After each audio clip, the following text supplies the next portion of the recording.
Hola amics, espero que estigueu molt bé. En aquest vídeo us vull presentar un repte de 30 dies. Aquest repte, per poder-lo explicar millor, ho faré amb 6 vídeos molt curtets que aniré presentant cada setmana.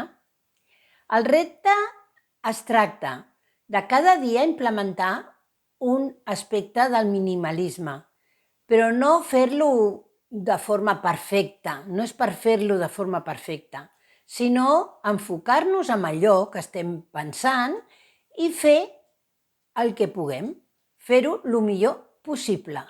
Cada vegada, cada dia, anem recuperant el que ja hem fet el dia anterior i acumulem una cosa més. Per tant, quan arribem al dia 30, tindrem moltes coses que haurem anat treballant durant tot el mes. I així es creen els hàbits. Els hàbits es creen fent-ho d'una manera sistemàtica dia a dia. Bueno, ja veieu que tinc per aquí el Bos. Bos, vine, aquí, quiet. Així.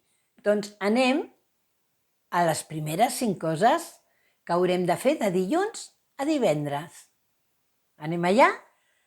La primera cosa és fer el llit en quan et lleves al matí. Ventilar i fer el llit. Jo abans no ho feia. Ho feia a les 11, ho feia a les 12, ho feia a la tarda. A vegades se'm quedava sense fer perquè se me n'anava del cap. La veritat és que ja no és només perquè si la casa queda bonica o es veu ordenada, no, és que és veritat, quan es fa el llit, l'energia de la casa canvia i la teva energia pròpia al veure-ho també canvia. La teva predisposició a començar el dia també canvia. Per tant, us aconsello a provar-ho i el dilluns farem el llit en la primera mitja hora després d'haver-nos llevat. Què vol dir? Que el dimarts, quan fem el segon repte, també hem de fer el del dilluns.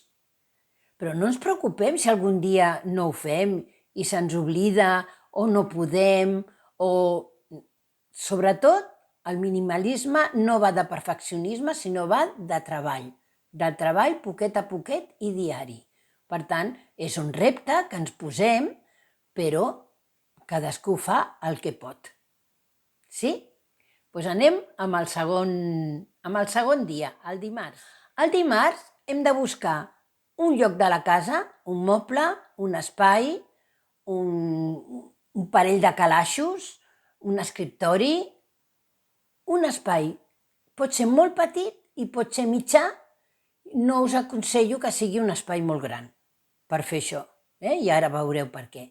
Perquè hem de buscar duplicats. Hem de buscar coses que tinguem el mateix 2 o més vegades.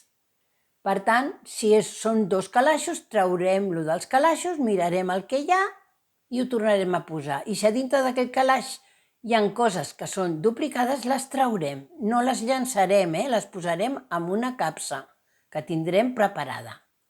Perquè l'endemà hem de buscar uns altres 2 calaixos i a l'endemà uns altres 2 calaixos. En recordeu que això és acumulatiu.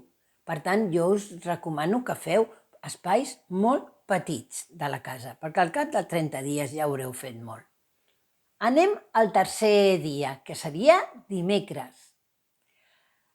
El dimecres és un dia que no és per fer gran cosa, és només per observar. És acceptar i apreciar espais que estan buits. Què passa? Que nosaltres podem observar la casa, podem veure un espai buit i ja el tenim buit, ja ens agrada, ja està bé, doncs ja està. Aquí s'acaba el repte.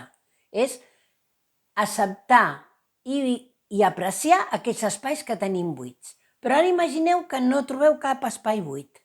Doncs jo us proposo que busqueu algun que pugui buidar-se i que allò que tens allà ho puguis posar en un altre lloc i deixis un espai buit.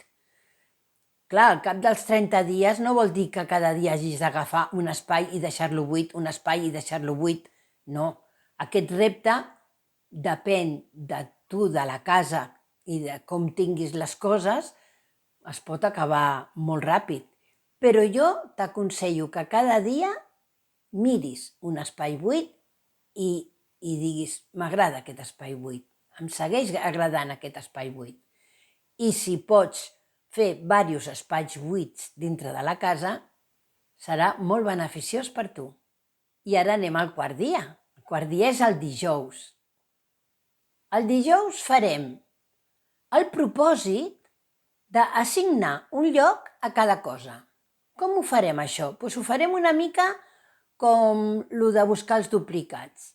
Ens centrarem en un calaix, en un parell de calaixos, en un moble, en un espai petit, traurem totes les coses d'allà i mirarem el que hi ha. I pensarem si allò que està allà, però ho hem de treure, ho hem de treure dels calaixos, ho hem de treure de la prestatgeria, ho hem de treure d'on estigui. Posar-ho a sobre d'un espai ampli i mirar-ho.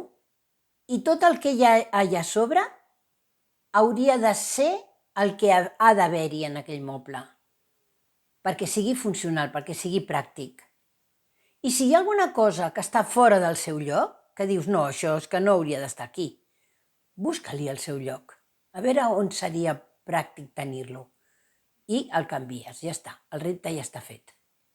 D'acord? I si cada dia busques un calaixet, una prestatgeria, un moble, algo petit, recorda, no es tracta de fer reptes que ens deixin cansats i sobrepassats. Es tracta de fer molt poqueta cosa, perquè al cap de 30 dies hauràs fet molt. Doncs anem pel cinquè dia, que és divendres. El cinquè dia, que és divendres, farem la regla d'un sol ús. Això què significa? Doncs que a vegades tenim coses que només serveixen per una sola cosa. I a part de que només serveixen per una sola cosa, no les fem servir el que hauríem de fer-les servir, que més o menys diu cada dia o dia sí, dia no, una cosa d'ús. Una cosa que jo tinc que només serveix per una cosa i que la faig servir només cada 3 mesos, això no és una cosa útil. Començarem, naturalment, el lloc adequat per fer aquest repte és la cuina. A la cuina tenim una de coses que no serveixen per res, que no les fem servir, que només serveixen per una cosa i que les podríem substituir per una altra eina més pràctica. Per tant, anem a detectar totes aquelles coses que jo no faig servir o que les faig servir per una sola cosa, no serveixen per res més, i aquesta cosa la faig servir molt de tant en tant i la puc substituir per una altra. Perquè ara imagineu-vos que és un escorredor de llimones o taronges i només serveix per això, un escorredor. A vegades tenim tot un aparell gros que només serveix per això. I això només ho faig una vegada cada setmana o una vegada cada 15 dies i ara porto a més molt de temps que no em faig suc de taronja, no? O que no escorro una llimona. Doncs no és útil, aquest aparato no és útil. Què puc fer? Doncs aquest aparato el puc vendre, el puc regalar, el puc treure de la cuina tranquil·lament. Em quedo sense escorredor? No. Ho puc fer amb una altra cosa? Si és només llimones, doncs amb una forquilla es pot fer, amb una cullera es pot fer. Però si no, compro un de plàstic petitet, senzill, que ocupa molt menys, té la mateixa funció i no tinc tot l'aparell. I com això, moltes coses. Aneu mirant la cuina i veureu totes les coses que teniu que no feu servir o que les feu servir molt de tant en tant i que podríeu fer-ho amb un altre tipus, amb un altre estri. Quan acabi divendres, dissabte i diumenge, descansem. I el dissabte, entre dissabte i diumenge, us penjaré un altre vídeo amb 5 reptes més, que seran acumulatius, recordeu, són acumulatius. Cada dia haig d'anar fent el que ja he fet els dies anteriors. Sí? Ens ho proposem, no vol dir que ho fem a la perfecció, sinó que ens hi posem i ho intentem. D'acord? Doncs doneu-li like si us ha agradat aquest vídeo, subscriviu-vos al meu canal, que m'ajudareu a créixer. i fins un altre dia. Adeu, petonets.